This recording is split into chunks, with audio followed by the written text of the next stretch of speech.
19শে জুলাই রোজ শনিবার ঢাকা সোহরাওয়ার্দী উদ্যানে জামাতের পক্ষ থেকে অনুষ্ঠিত জাতীয় সমাবেশ সফলভাবে সম্পন্ন হয়েছে। এই সমাবেশটি বাংলাদেশ জামাতে ইসলাম সুন্দর ও সুষ্ঠুভাবে সম্পন্ন করার জন্য বেশ কয়েকটি পদক্ষেপ নিয়েছে। তার মধ্যে অন্যতম হচ্ছে মেডিকেল সিস্টেম।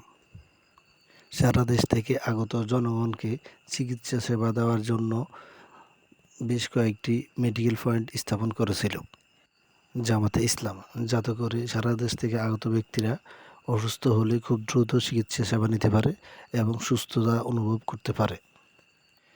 একটি সমাবেশে এরকম সুন্দর ব্যবস্থা এর আগে কোনো সমাবেশে দেখিনি।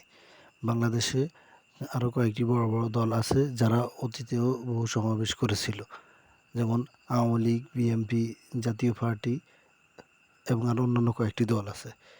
তাদের সমাবেশগুলোতেও এরকম সুন্দর কোনো ব্যবস্থা দেখা যায়নি ইতিমধ্যে, যা দেখাতে পেরেছে বাংলাদেশ জামাতে ইসলাম।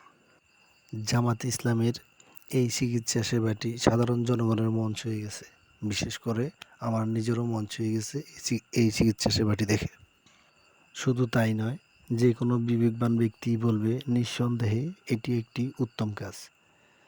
মনে হয় এই জন্যই শহীদ প্রেসিডেন্ট জিয়াউর রহমানের সুযোগ্য সন্তান তারেক জিয়া বলছেন এই নির্বাচন এত সহজ হবে না।